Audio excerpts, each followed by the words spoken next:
Mariah, you messy. That's all I can say. Messy boots.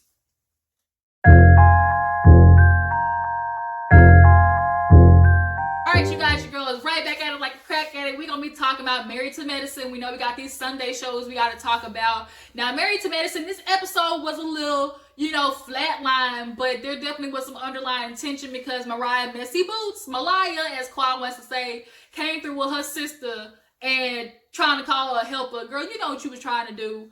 Ooh, I tell you. But nonetheless, let's get talking about it. But before we do, hit that subscribe button. Hit that subscribe button. Hit that subscribe. All right, let me quit. I'm stop playing. We're going to talk about the show, okay? So basically, Quad meets Cynthia. We all know they run in the same ATL circle and stuff. So I'm sure, she talked about how they ran into each other and they cool now. So they're basically talking, getting drinks, and, Cynthia can relate to her with everything that's going on with her in her life. She's going through the divorce. People are constantly judging her. She was like, I got rid of Peter, and everyone's like, you just gave up. And she's like, gave up what? Now, to be true, she ain't really give up too much. Because Peter, as y'all can see right now, he damn near about to lose bar one if he hasn't already, because he got a lot of stuff the IRS is trying to take right now. But she's trying to tell her, girl, there's a light at the end of the tunnel. I promise. Like, she had no idea that, Mike was going to be there for her. Steve Harvey played matchmaker. I watched the episode where, Cynthia came on and actually met Mike. So, they definitely had chemistry from the beginning. So, I definitely wish them well. And, Quad might be able to do the same thing. But her little checklist, talking about, oh, he got to be manicured. He got to have an IRA. He got to be rich. He got to have good credit. He got to have money. He gotta have a nice body, he gotta be rich, and a little bit more, once again, he gotta be rich.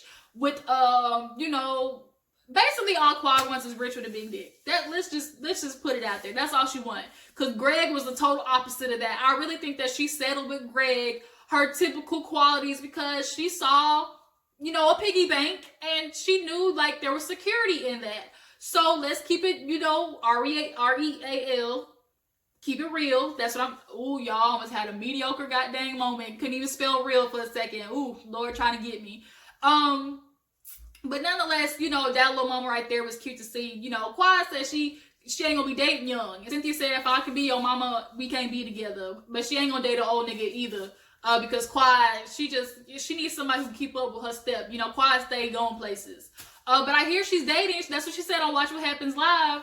Her and Kenya were on there, and am I tripping? Was there like there was some little undertone shade going on between those two, and they were trying to keep it polite, friendly, but I can see behind them smiles. So we see Toya and Eugene. Eugene comes home, he tired, y'all. He tired. He been working 40 hours. And as a doctor, I'm sure he do a lot. So he came home, got him a glass of wine, and him and Toya are talking about this house party she want to throw. Now, Toya's house is banging. I saw it on YouTube. She got a lot. She did a lot with this house. Her side job, honestly, should be interior decoration, because if there's anything that woman could do, she could spend money on some stuff. But she want this $10,000 budget. And I'm like, Toya, now, y'all, I like to call myself, bougie broke. Like, I could do a lot with, $1,000 for Toya. I could have managed way more than what she about to do with this 10, wasted on a whole bunch of nothing. But that's what she want to do. They're going to invite 125 people. Everybody in the neighborhood is going to come and see her extravagant home. She was cooking them tacos, and Eugene had the nerve to try and tell her how to cook it. Their sons are so cute. He said, Dad, you could cook the chicken, but Mama, she do the tacos. Let Toya do the tacos, Eugene. We see, speaking of food, a cute little segment where Heavenly has her sons over. They have like a little family meal, had some good old fancy lobster tail. And it was nice to see just like a good settling moment for Heavenly where she's not out there just doing the most. But she's struggling because Allura is growing up. She's a preteen now. She wants to go out. I remember that age where it's like, please just let me go. Let me fly the coop. She wants to go to the movies, and Heavenly struggling because she grew up with the mom who just kept her inside, which is why she has a hard problem, playing in the sandbox, because Heavenly, didn't get to go outside and play in the jungle gym and swings and know how to interact with kids. But Damon, he takes charge in that. She has to say, I'll let Damon go, and he kind of chooses, whether Allura does something or not. And, Damon said he trusts all his kids, so he's going to let her go to the mall. To the movies. Now, it's good. Y'all gotta let Allura, figure out her life and stuff, because if you don't, she gonna become one of those girls who busting it wide open and become for the streets. Now, we all know what for the streets mean when they say she for the streets. You don't want that for Allura, okay? Don't do that, Heavenly. Let the girl, give them enough slack, but don't, give them too much, because then they'll start, running rampant. Keep her on the leash, okay? But yeah, her sons come home, and she's like, that's how I gotta bribe my kids to come home with a good meal. So Buffy is planning this whole, actually before that, we gotta talk about Scott and Contessa now. So Scott, he is basically, doing double duty. He's being dad, doing work. I'm tired of it. Like, he's talking about it correctly. He's like, Contessa usually does everything with a smile, which is why you thought this was going to be a lot easier. Women tend to know how hard everything is, but we don't complain about it. We do it with a smile, and you being underestimate how hard it is being a mom, cooking and cleaning and doing homework with the kids, bedtime routines. Shoot, I got a niece and a nephew. That bedtime routine is no joke, okay? But he's realizing where his faults are, and I'm like, thank you, Jesus. He had an epiphany. He doesn't want Contessa resenting him. Like, he sees her not smiling anymore. He's understanding, he might have tipped the scale with this one, allowing her to come home and give up on school. I think that was kind of her, her burning point. Like, she's ready to blow up after this whole moment. So the therapist comes over, and although he was very, hesitant to therapy, he's understanding it's starting to work. So, the therapist asks, where do you think the issue is? Let's rehash some of this stuff. And for Contessa, it's communication and disrespect. And at this point, Scott takes the moment to say, I realized that I might not have been as supportive to her. I, wasn't protective of my feelings when it came to the kids. We see in the flashback, he was being very, subconsciously, real passive aggressive. And kids pick up on that stuff, which is why, the kids probably had a hard time with Contessa leaving. But he looks at her and he's like, I never told you how proud of you I was. And Contessa smiled and was like, yeah, you never did. And he's like, I'm not gonna lie, I was guilting her and I was setting traps for her to come back. The therapist, put it in layman's term, like, nah, nigga, you sabotaged her. That's what you tried to do. Even though he wants to say he was supporting her by taking care of the kids, but he was complaining all the while, making sure he reminded her every day, I'm doing this for you. Remember, I'm back here at this, take care of the kids for you. So, you're constantly reminding her, how much, you're giving her this room to do what she wants to do and stuff. Now, another thing to me, too, I'm still kind of, questioning why Contessa just had to go to Nashville. I get it's one of the best programs, but girl, what you missed, what you were possibly going to miss being in Nashville, being at the other school, I don't think was going to outweigh, the importance of you being closer to home with your kids. But now he tells her he can go back to school. He's going to support her. He doesn't want to, stifle her because she's a very motivated person. So the, therapist was happy for them. He's like, I was very resistant to this, but I took a look in the mirror. I realized, I had some faults in this, and he's very glad to see that, they might not be as bad off as we think. So we get to, Buffy's little spa day. She's playing stuff for everybody. She got a little cottage. She said, we ain't gonna come up in my big ass house because it's too big. I need everybody to be close together, so they're forced to talk. So everybody starts arriving at Buffy's house. And I think it was Jackie and Heavenly, and then Mariah gets there with a boot on her foot. Toy is there. She I gotta call her clumsy boots, because this bitch is always stubbing her toe and breaking it. Now the door opens up some more, and we see Lake behind her. It's the other women are Heavenly was like, bitch, here you go. Why, Mariah? Why you gotta do it? Okay. She said she wanna bring Lake because she's her helper. Girl, you could miss me with that. Bernie Mac, this is some bull. That was some straight up bull, Mariah. You trying to feed us. So Heavenly texts Quad. That's the one time I'm gonna allow Heavenly to run her mouth to do something, because if you my friend and it's a bitch who lied on me, you better give me a heads up that she in that spot, because I need to make sure my guard is up when I walk in, in case bitch lose her mind, try to get crazy and throw them bows. I need to be, ready to get at there, okay? Look, if you want to get it, if you want it, you can get it, let me know. I, okay? So, Heavenly let Quad know it's semester here. Mariah brought her. She asked, oh, Lake, are you coming? Did y'all see Jackie's face? Yeah. Jackie was like, and they said, yeah, you know, I do anything for my big sister. Like, I love her. I'll always be there for her. AKA, I'm gonna get in Quad's ass if something pops off. That's basically what it was. And Mariah needed a reason to have, you know, a little bit of attention on her, because this season for her has basically kind of been bland. It's been nothing but her dissing Quad. So everybody gets there. Quad pulls up. They're getting in the bus because Buffy did this extravagant ass video telling them, hey girls, we're going. I won't be on the bus, but my assistants will take care of you. I think Buffy kind of knew like this was her moment to get her little, you know, time on the show. And I feel like she kind of altered her personality a little bit. Like, we know Buffy is kind of bubbly and outgoing, but I think she just did too much. But nonetheless, everybody gets on the bus and it is tense. Everybody's just like sitting there like, who gonna say something first? Like, who's gonna take the first shot? That's basically what it was. So they get to little Buffy's cottage. You know, Toya was expecting, you know, Chateau Charade, she by Charade type stuff. But it was a little cottage. I think it was cute.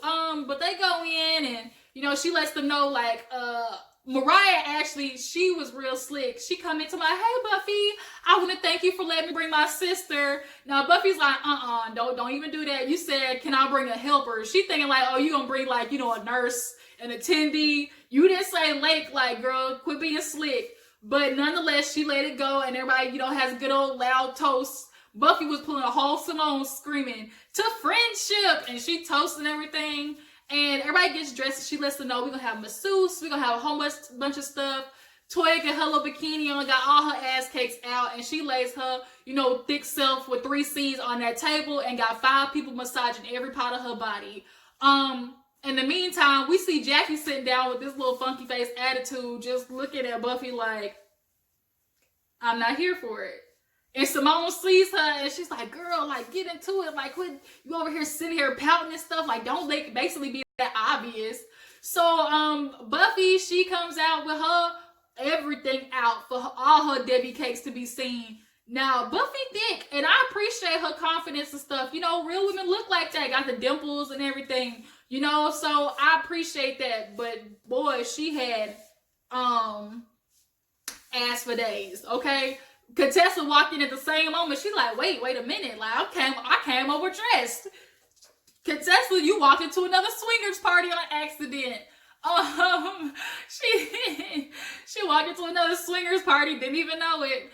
But nonetheless, Toya's out there, y'all. She getting a massage, moaning and everything. And so everybody's looking at her like, dang, Toya, like, you okay? Like, you getting a little too into it.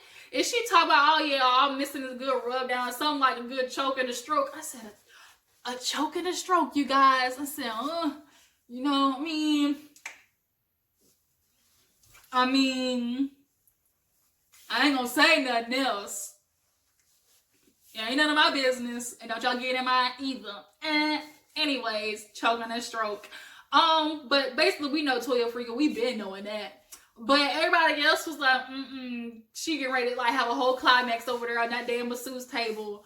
So, Buffy surprises them with goat yoga. So in the process of her going out there and getting the goats, Simone is sitting on the fireplace with Contessa and Mariah and Lake are on the couch. Now she looked at Contessa and she kind of was being sarcastic, like, you know, apparently Mariah didn't think me and Toya would take good enough care of her. So she brought her sister Lake because, you know, she felt nobody would, you know, just be there for her. And that's how I'm feeling like you honestly thought nobody was going to help you, Mariah. Like, who you fooling? So I'm not Boo Boo the Fool. So nonetheless, you know, she's like, Lake here. She go with this excuse. I'm going to be there for her. You know, Aiden wanted me to come. That's my big sister. I love her. Simone asked, like, well, was it always like that? Did y'all ever fight? And they were like, yeah, we got into a lot of fights. But, you know, we're family. We make up. And Lake goes, well, you know, if sisters can make up, friends definitely can. So that was Simone's cue to be like, well, do you think her and Quad can make up? But she says no comment. So after everybody, you know, gets the rub down and stuff, the goats come in and everybody's like, oh, hell no. You know, black people and outdoor stuff, like, you got to ease us into a Buffy, like, especially those ladies. Like, you can't just throw them in that situation. But some of them were cooperative. I wouldn't have minded because I'm definitely like an outdoorsy, adventurous person. So it was cool to me. But everybody was getting chewed on. I remember, y'all, I think I was like 10. We went to the zoo and we're in the goat petting thing. And I'm like, what the heck am I feeling on my leg, y'all. I turn around and a goat is chewing all my shorts off. Took a whole patch off the back of my shorts. So those suckers eat anything. Like Toya said, even Mariah's fake teeth. I said, child, not the teeth. And Contessa was getting her hair chewed. Toya throwing some more shade. I always told Contessa to get rid of that straw hair on top of her head. I was just like, girl, you really have to do it like that. It's synthetic. It ain't gonna kill nobody for it to be synthetic. But it was cute. I really enjoyed it until the pellets came out. Then everybody was like, nah, I gotta dip. So everybody's like comfortable. They're inside. You know, they're talking and stuff. And Toya thanked Buffy for everything because Toya had a rough year. You know, the miscarriage, trying to move the house, you know, her old extravagant mansion she got to fill up and stuff. She went through a lot. She's like, I just definitely, you know, needed something to cool down. And so, you know, after that, Heavenly's like, well, I mean, you know, we got to address the elephant in the room. You know, like, there's the situation with Quad. I mean, is there anything you want to say? Now, Quad's like, we not doing this. Like, I'm not even in the mood for it. And Lake says, you know, me and Quad as friends, we have a lot of stuff, you know, issues to deal with that you guys aren't privy to. Now, Heavenly like me, like, why are you sitting down across from the bitch that apparently slept from your husband? Like, I will be jumping at her with a shame if that was true. Like, how I'm not going to be sitting that comfortable in the room with somebody who apparently slept with my husband. Which, you know, Quad was, you know, telling him to think right. Now, Toya, you was sitting here and ask this question. Like, use your brain. Would somebody really be sitting in the same room with somebody who was their best friend? You know, the three amigos. It was her, Quad, and Mariah. And she did this horrible thing. And she just going to be sitting in the room with her, you know, all cordial and stuff. Like, that's making me question all of Mariah's, you know, accusations against Quad. Now, I ain't saying Quad, you know, doesn't have her faults because she surely does. She could be extra AF sometimes, but in that aspect, I'm not giving Mariah that. I'm just not gonna do it. But and then too, Quad on Watch What Happens Live, she blasted Lake. She talking about, I didn't want to put nobody's business out there. If you watched it, y'all saw what she said. She talking about Lake's husband in jail for wire fraud. What is it with wire fraud, Atlanta and these men? Atlanta, what's his name? Apollo went in for wire fraud. Joe Gorga from Joe Judice, he in there for, you know, wire bankruptcy fraud. Like, can y'all niggas just get a, you know, 9-to-5 job like everybody else? So I am going to, that's basically where everything ended, because Contessa shut it down real quick. She's like, we're not doing this. And Mariah wants to be like, ugh. Quiet, why you, Contessa, why you in it? And I'm like, Mariah, the whole time you've been wanting everybody to jump in, you know, have an opinion on something. And now you want Contessa to be quiet. And Contessa's like, girl, she divorced this man. Like, this should be over. Why are we still talking about this shit right now? So, I think after that, Buffy's like, okay, man, you know, you relax, relate, and release. And everybody gets up, you know. She could tell, like, everybody had fun except Jackie. But she's basically going to leave Jackie at arm's length because that's it. And Jackie, she told me I got my good eye on Buffy, but I'm still feeling a way about Jackie because Buffy hasn't personally did anything to you besides confront you about, you know, the infertile thing, which you were dead ass wrong in. But that's where the episode ends, you guys. Y'all definitely tell me what you thought about it. Do you think this Lake and Quad situation is true? Drop down in the comments and let me know. I appreciate you guys for watching, and I will catch you guys on the flip side. Deuces.